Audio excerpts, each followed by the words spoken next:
What is going on, everybody? Welcome to the Cosmic Wonder. We have a ton of X-Men news to go over today. It looks like we know how Marvel Studios is planning on tackling the X-Men after Avengers Secret Wars. We do also, though, have some news about some X-Men in Avengers Doomsday. Some news that could be really good or it could be very, very bad. But how Marvel Studios is planning on handling the X-Men after Avengers Secret Wars, I must say I've been waiting for them to do this, and I think a lot of Marvel fans have been waiting for them to do this for a very long time. So let's go over these new reports. But first, if you're new, be sure to subscribe to the channel. If you love Marvel, we talk about it every single day. So this is coming from Christian Harloff. Christian used to work at Collider. He has his own show now, and he doesn't do scoops that often, only when he really believes that he actually has something legitimate from a legitimate source. And he said this the other day.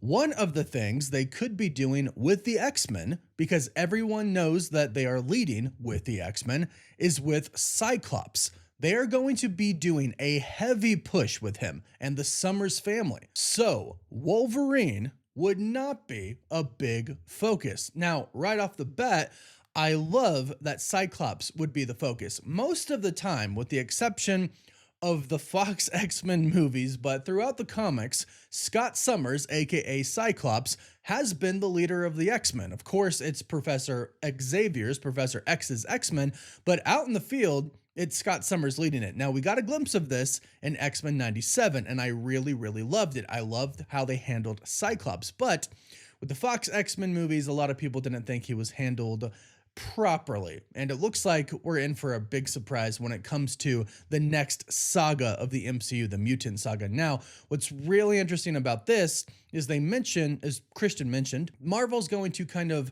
take the focus away from Wolverine. That's interesting because we've actually heard from multiple insiders at this point in time that Marvel Studios is going to keep Hugh Jackman's Wolverine on board even in the new mutant saga. So this might mean that they're not planning on casting a new Wolverine for quite a bit, which does make sense considering that everybody really does view Hugh Jackman as the Wolverine. I mean, he's been Wolverine for such a long time now, and he's come back now in Deadpool and Wolverine, and he's returning in Avengers Doomsday and Avengers Secret Wars. He's the Wolverine right now. So it makes sense that he would continue to play Wolverine even into the new saga, which means, yeah, it makes sense that they wouldn't focus on a new Wolverine. They would just keep the focus on a new leader, Scott, or Cyclops, and then we'd get probably Deadpool and Wolverine shenanigans off on the side, but probably not have a Wolverine be a part of the main X-Men team. And with this, with a focus coming on the Summers family, it definitely sounds like all of the rumors that we heard before are kind of coming together now, because what we heard about the villains is that Mr. Sinister and Apocalypse, they're going to be the two main villains right away for the X-Men team when we get into the mutant saga, which makes a lot of sense because the Summers family is deeply involved with both of those stories. So I'm assuming that we're going to get some kind of X-Men First Class, basically where we have Professor Xavier putting together his team, Scott Summers is going to be a part of that team, and Jean Grey is going to be a part of that team. And the two of them will fall in love, but then enter Mr. Sinister. Enter the clone of Jean Grey, Madeline Pryor, aka she goes on to become the Goblin Queen. Enter Cable from the two of them. Cable is the son of Scott Summers and Madeline Pryor, the clone of Jean Grey. A lot of people know Cable from the Deadpool movies, and a lot of people know that he's a time traveler, but he also has a lot to do with Mr. Sinister because Mr. Sinister basically mechanizes his birth, and then he has a lot to do with Apocalypse as well, going back and forth through time.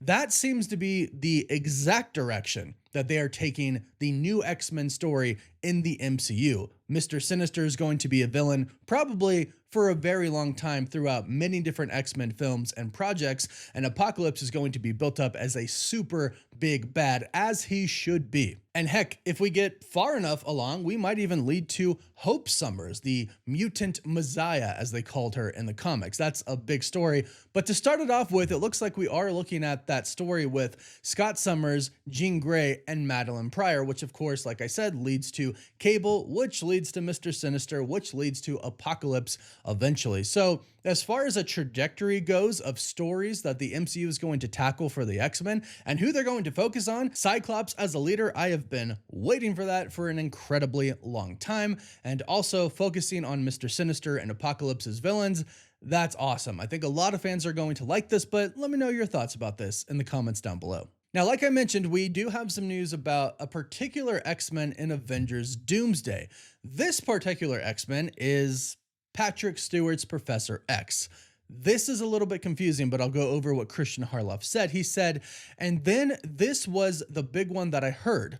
So we know that Patrick Stewart is going to be making an appearance here as Professor X, that we know. Apparently, he is done with acting after this.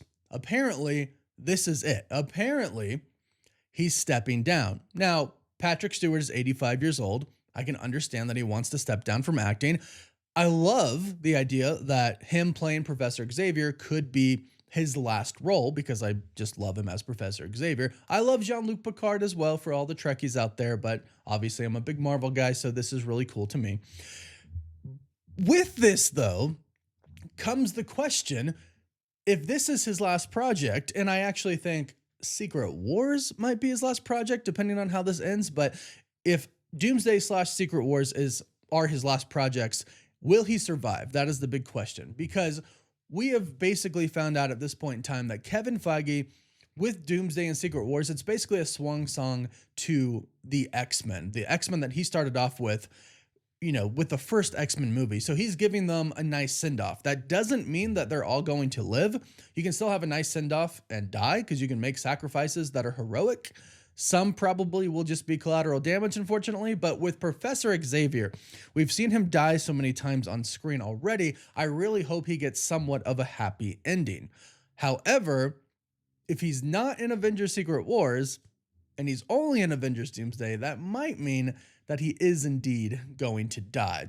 I would like to think that if this is his final acting role ever, they'd give him a happy ending and Professor X could live. I have hope for that. Before, I did really think that Professor X was going to die because it's almost a meme now how often this guy has died on screen, and we're coming off a multiverse of madness, but I think he's going to do some truly great things in the movie because I know Kevin Feige, at least from everything that we've heard, everything that he's said personally, I think he really does want to give the X-Men, but also Patrick Stewart's Professor X, a really great send-off. If this is the last time we're going to see Patrick Stewart's version of him, plus it's the last time Patrick Stewart is going to act in general, whether he lives or dies, I think it's going to be a really great send-off for the character. But what do you think? Is he going to die in Avengers Doomsday? I have one rule. The only person who cannot die in Doomsday or Secret Wars is Tobey Maguire's Spider-Man. But Patrick Stewart's Professor X is a very close second, and I hope he gets a happy ending. Let me know what you think in the comments down below. Please don't forget to like this video and subscribe so you don't miss out on any of the latest Marvel videos. And you can also find us on TikTok, Instagram, Twitter, Facebook, and Snapchat. And as always, thank you all so much for watching. Woof woof.